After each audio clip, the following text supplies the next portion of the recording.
નમસ્કાર મિત્રો, આજે સીધું ને સટના એપિસોડમાં આપણે અમેરિકાના રાષ્ટ્રપતિ ડોનાલ્ડ ટ્રમ્પ એકાએક ચીન જવા માટેની ઘોષણા કરે છે અને એક બાજુ ઈરાન સાથેનું એમનું યુદ્ધ ચાલી રહ્યું છે, જેનો યુદ્ધ વિરામ કહેવા પૂરતો જ ઘોષિત કરેલો છે, પરંતુ એમને ચીનની યાદ આવી. આમ તો એ જવાના હતા 31 માર્ચે, 3 દિવસ માટે બીજિંગ જવાના હતા અને ચાઇનાના પ્રેસિડેન્ટ શી જિનપિંગને મળવાના હતા, એમની સાથે મંત્રણાઓ કરવાના હતા. અને આ મંત્રણાઓ એ અમેરિકી પ્રેસિડેન્ટે જે ટેરિફ યુદ્ધ જાહેર કર્યું છે દુનિયાભરના દેશો સાથે, એને લગતી હોય એવી શક્યતા વધારે હતી. અને સાથે સાથે તાઇવાનની વાત પણ એમની ચર્ચામાં, એમની મંત્રણાઓમાં આવવાની હતી. પણ ઈરાન સાથે મંત્રણાઓ ચાલી રહી હતી અને એકાએક અમેરિકાએ અને ઇઝરાયલે મળીને ઈરાન પર આક્રમણ કરી દીધું. પણ એમને એમ હતું કે થોડા કલાકોમાં જ ઈરાન એ એમને સબમિટ થઈ જશે વેનેઝુએલાની જેમ. પરંતુ વેનેઝુએલા અને ઈરાનમાં ફરક છે, એ એમને ચોથા અઠવાડિયા સુધી હજી સમજાઈ રહ્યું છે. અને એટલા માટે જ આજે ગુરુવાર છે, એમણે બુધવારે એમના પોતાના સોશિયલ મીડિયા હેન્ડલ પર એક પોસ્ટ કરી અને પોસ્ટ કરીને એમણે જાહેરાત કરી કે મારી મીટિંગ જે શી જિનપિંગ સાથેની બીજિંગમાં હતી એ હવે 14 મે અને 15 મેના રોજ યોજાશે અને ફર્સ્ટ લેડી મેલેનિયા અને હું એ ત્યાં જઈશું. સાથે સાથે એમણે એમ પણ કહ્યું છે કે first lady Melania and I will also host President Xi and Madam Peng for a reciprocal visit in Washington DC at a later date this year. ટ્રમ્પભાઈને હવે સમજાઈ ગયું છે કે ચીન જો ઈરાનને પડખે ઊભું છે તો એ કેટલું જોખમ છે, અને એટલા માટે એ ચીનને રાજી કરવા માટે આ ખેલ કરી રહ્યા હોય એવું ન સમજે એટલું ભોળું તો ચીન છે જ નહીં. ચીનાઓ આમ પણ છે ને શ્રૂડ છે, ચાલાક છે, શિયાળ જેવા છે. અમેરિકા એ લુચ્ચું શિયાળ છે, તો એને બરાબર મેચ કરે એવા ચીનાઓ એ અમેરિકાના મકસદને પણ બરાબર સમજે છે. એટલે આજે એમણે સોશિયલ મીડિયા પર જે લખ્યું છે એની વાત હું કરું તો એ બહુ ભવ્યાતિ ભવ્ય વિશેષણો વાપરે છે. My meeting with the highly respected president of China, President Xi Jinping, which was originally postponed due to our military operation in Iran, has been rescheduled and will take place in Beijing on May 14 and 15th. હવે આ બાબત એમને પાછું છે ને એ બહુ જ historic visit ગણાવે છે અત્યારથી, અને પાછા કહે છે મોન્યુમેન્ટલ ઇવેન્ટ એમ ગણાવે છે. કારણ કે બંને દેશો વચ્ચે આમે આપણને એમ લાગે કે બંને દેશો વચ્ચે દુશ્મનાવટ છે. હા, સ્પર્ધા છે, અને દુશ્મનાવટ એ સ્પર્ધામાં કેટલી કન્વર્ટ થઈ રહી છે એ પણ ખેલ જોવા જેવો છે. ઈરાનની સાથે રશિયા અને ચાઇના અને નોર્થ કોરિયા એ જોડાય તો અમેરિકા અને ઇઝરાયલના હાજા ગગડી જાય એમ છે. એ બાબત હવે એમને સમજાઈ ગઈ છે અને એટલા માટે એમણે આ લેન્ડમાર્ક ચાઇના વિઝિટની જાહેરાત કરી દીધી છે.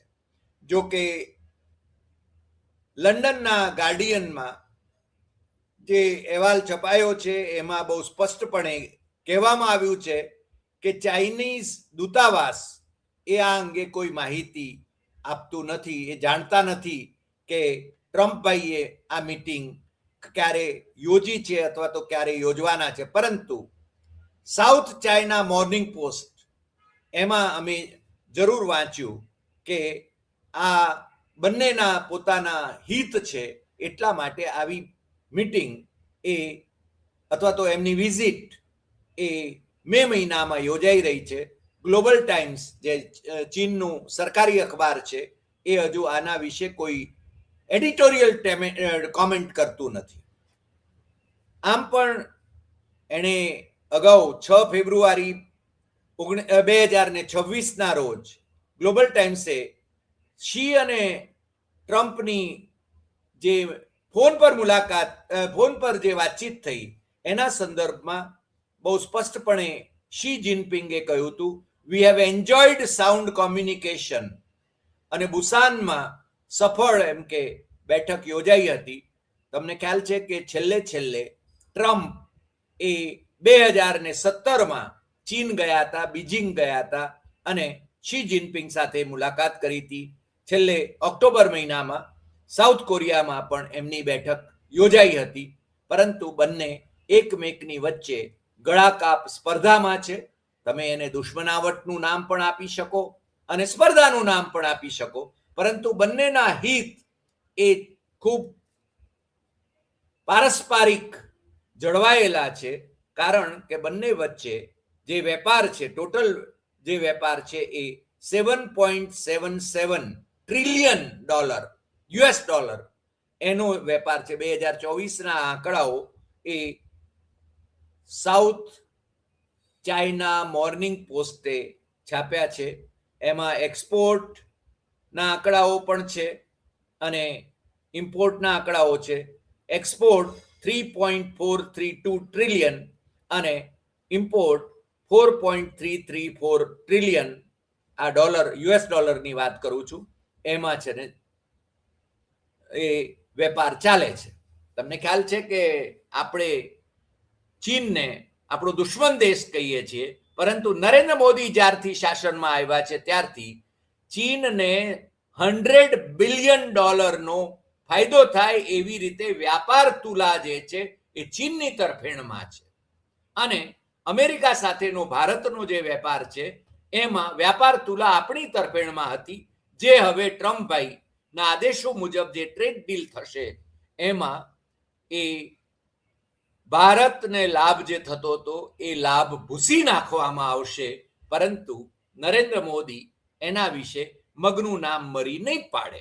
એ તમે સમજી શકો છો, કારણ કે નરેન્દ્ર મોદીને વિશે જે વિરોધ પક્ષો જે કહી રહ્યા છે કે ટોટલ સરેન્ડર છે અને એબસેન્ટ ફાઇલ હોય કે બીજી વાતો હોય કે અદાણીનો કેસ હોય કે પછી પેગાસસની વાત હોય, નરેન્દ્ર મોદી અમેરિકા કે ઇઝરાયલની વિરુદ્ધમાં ઉફ પણ નથી કરતા, એ તમે જાણો છો. પરંતુ આ બંને દેશો ચીન અને અમેરિકા એ વ્યાપારિક, સામરિક બધી જ સ્પર્ધામાં છે અને છતાં એમની વચ્ચે કોમ્યુનિકેશન જરૂર છે.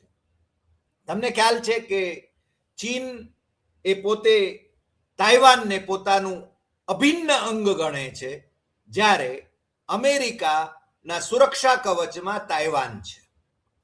એ વાત પણ એટલી જ મહત્વની છે. અને મેં કહ્યું એમ કે એ વખતે જે 6 ફેબ્રુઆરી 2026ના રોજ શી જિનપિંગ અને ટ્રમ્પની ફોન પર વાત થઈ, જે ગ્લોબલ ટાઈમ્સમાં જે અહેવાલ પ્રકાશિત થયા છે એને આપણે અધિકૃતપણે ચીનની ભૂમિકા સમજવી પડે. અને એમાં છે ને એ બહુ સ્પષ્ટપણે શી જિનપિંગે ટ્રમ્પને બહુ કહી દીધું હતું કે Taiwan is China's territory and we will never allow Taiwan to be separated. ટ્રમ્પે એનો જવાબ પણ જે આપ્યો હતો એમાં હતું, એ ટ્રમ્પ પાછા વખાણ કરવામાં તો પાછા પડતા નથી. એ જેના વખાણ કરે એને પાછા ઠપકારતા પણ હોય છે. તમે નરેન્દ્ર મોદીનું ઉદાહરણ જાણો જ છો કે Narendra Modi my friend, my great friend એમ કહીને પછી જે તમાચા મારે છે એ એના દુષ્પરિણામો ભારતની પ્રજાએ ભોગવવાના છે. ટ્રેડ ડીલમાં એગ્રીકલ્ચર માર્કેટ જે અગાઉના કોઈ પણ પ્રાઇમ મિનિસ્ટરે ક્યારેય ખોલ્યું નહોતું, એ છે ને નરેન્દ્ર મોદી ખોલી દેવાની તૈયારીમાં છે, ત્યારે ભારતના ખેડૂતો બરબાદ થઈ જશે એ વાત પણ છે ને બહુ સ્પષ્ટપણે છે. જો કે અમેરિકા અને ચાઇના વચ્ચે એગ્રીકલ્ચર, એરપ્લેન પાર્ટ્સ અને તાઇવાન આ મુદ્દા ઉપર પણ મંત્રણા થવાની છે. અમેરિકાનો આર્મ સેલ ટુ તાઇવાન એ પણ મહત્વનો મુદ્દો છે, કારણ કે અમેરિકાના સુરક્ષા કવચમાં તાઇવાન છે.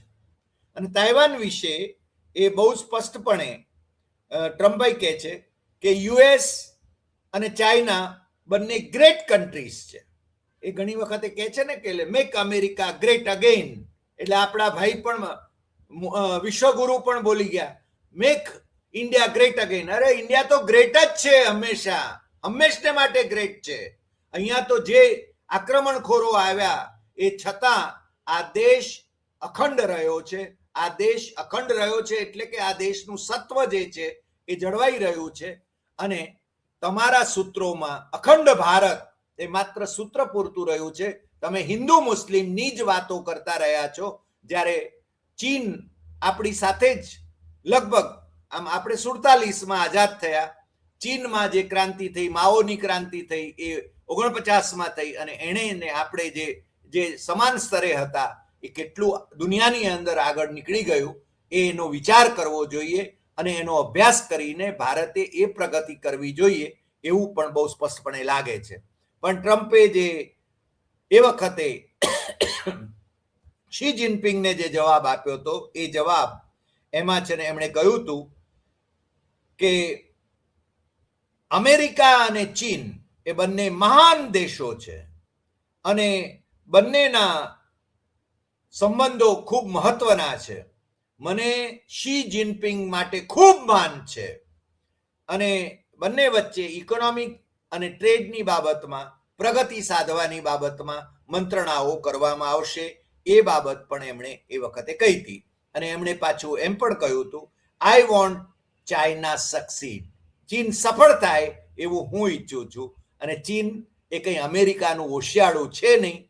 અમેરિકામાં ચીનની જે રિઝર્વ્સ છે એ રિઝર્વ્સ જો વિડ્રો કરી લે, જાપાન છે એ એના બોન્ડ વિડ્રો કરી લે, બોન્ડની રાશિ, તો અમેરિકાનું અર્થતંત્ર કેટલું ખખડી જાય એ આપણે બધા સમજી શકીએ એમ છીએ. એટલે ભાઈશ્રી એમ કહે છે, I want to C China succeed, એટલે જાણે કે કૃપા કરતા હોય એ રીતે એ વાત કરે છે. આઈ understand how China feels about Taiwan question, Taiwan પ્રશ્ને ચીન કેવી લાગણી ધરાવે છે એ હું સમજી શકું છું. I would like the two sides to continue talking to each other and keep the relationship in good shape during my presidency. તમે સમજી શકો છો કે ભાઈશ્રી એ તાઇવાનને વિશે પણ નોન કમિટલ રહે છે, અને અત્યારે જે રીતે ગરજ છે ટ્રમ્પભાઈને એટલા માટે એ ચાઇના દોડી જવા માંગે છે. અને આ ચાઇના માટેના એમના છે ને બહુ જ મીઠા મીઠા વચનો એ આપણને એમના મેં જે હમણાં તમને કહ્યું એ એમના ટ્રુથ સોશિયલ એમનું પ્લેટફોર્મ જે છે એના ઉપર એ એમણે લખ્યા છે. જો કે ટ્રમ્પને કોઈ ગંભીર રીતે લેતું નથી એ આપણે જાણીએ છીએ, અને છતાં અત્યારે ઇઝરાયલ સાથે મળીને અમેરિકાએ ઈરાન પર હુમલો કર્યો એટલે બંને ચાઇના અને અમેરિકા વચ્ચે પણ ખટરાગના સંજોગો છે. ત્યારે ચીનને થોડું ટાઢું પાડવા માટે અમેરિકા પ્રયત્નશીલ છે, અને પેલી હોર્મઝની ખાડી એ છે ને ખોલાવવા માટે પણ ચીનની મદદ એને જોઈએ છે. આમે ચીન એના પોતાના અત્યાધુનિક શસ્ત્ર અસ્ત્રોથી ઈરાનને સહયોગ કરી રહ્યું છે, ટેકનિકલ સહયોગ કરી રહ્યું છે, રશિયા પણ કરી રહ્યું છે. એવા સંજોગોમાં ટ્રમ્પભાઈ એ ચીનની મારફત પણ આ યુદ્ધ વિરામ થાય એવું એ અપેક્ષિત માને છે, અને એટલા માટે જ એમણે આ એમની મુલાકાતની જ્યારે યુદ્ધ વિરામના સંજોગો છે ત્યારે એ પાછા એક બાજુ યુદ્ધની વધારે સબળ તૈયારી કરી રહ્યા છે, ત્યાં મરીન્સને ઉતારી રહ્યા છે, ત્યાં વધુને વધુ કેપ મોકલી રહ્યા છે લશ્કરની, અને ઈરાનને ખોખરું કરી નાખવા માંગે છે. ઇઝરાયલે તો હુમલાઓ બંધ કર્યા નથી અને ઈરાન એ સ્વ બચાવમાં સ્વાભાવિક રીતે ઇઝરાયલ અને અમેરિકાના જે થાણાઓ છે, જે એના મિત્રો છે, એના ઉપર એ હુમલા કરે એ સ્વાભાવિક છે. ભારત ક્યાં ઊભું છે એ મોટો પ્રશ્ન છે.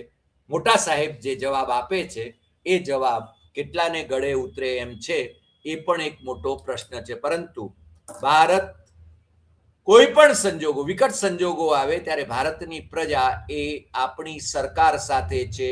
એ બાબત ગઈકાલે આપણે ત્યાં સર્વપક્ષી બેઠક જે થઈ એની અંદર વિરોધ પક્ષના બધા જ નેતાઓએ છે ને બહુ સ્પષ્ટ કરી દીધું હતું. એ આપણે જાણીએ છીએ, કારણ કે આપણે ભલે આંતરકલહ ધરાવતા હોઈએ, રાજકીય વિરોધ ધરાવતા હોઈએ, પરંતુ એ રાજકીય વિરોધનો અર્થ એવો નથી કે ભારતના હિતની વિરુદ્ધમાં આપણા રાજકીય વિરોધીઓ અંદર અંદર લડી મરે. અને આપણો ઇતિહાસ એમ કહે છે કે ભારત એ વારંવાર ગુલામ થતું રહ્યું છે, કારણ કે આપણે અંદર અંદર લડતા રહ્યા છીએ. અને એટલા માટે જ આપણે ત્યાં આક્રમણખોરોએ આવીને શાસન પણ કર્યા છે, આપણા અર્થતંત્રને ખોખરું પણ કર્યું છે, અને આપણે ગુલામ પણ થતા રહ્યા છીએ. અને જેમ doctor Baba Saheb આંબેડકરે 25 November 1949ના constituent એસેમ્બલીના એમના ઐતિહાસિક ભાષણમાં કહ્યું હતું કે ફરીને આપણે ગુલામ ન થઈએ, એટલા માટે આપણે જાગતા રહેવાની જરૂર છે. અને એને માટે આપણું બંધારણ છે એ જળવાઈ રહે અને આપણે એક રહીએ એ પણ ખૂબ જરૂરી છે. એક રહેવાનો અર્થ સરકારની ટીકા ન થઈ શકે એવો નથી, વડાપ્રધાનની ટીકા એ કંઈ દેશની ટીકા નથી, કેન્દ્ર સરકારની ટીકા એ કંઈ દેશની ટીકા નથી. એ બાબત પણ આપણે સમજી લેવાની જરૂર છે. આજે આટલી વાત, ફરી મળીશું નવા એપિસોડમાં નવા વિષય સાથે. તમને જો આ એપિસોડ ગમ્યો હોય તો સૌથી વધુ શેર કરશો, લાઈક કરશો, કમેન્ટ કરશો, અને આપણી YouTube channel doctor Hari Desai સત્યમ એવં તથ્યમ એ સબસ્ક્રાઇબ કરવા માટે મિત્રોને જરૂર જણાવશો. નમસ્કાર.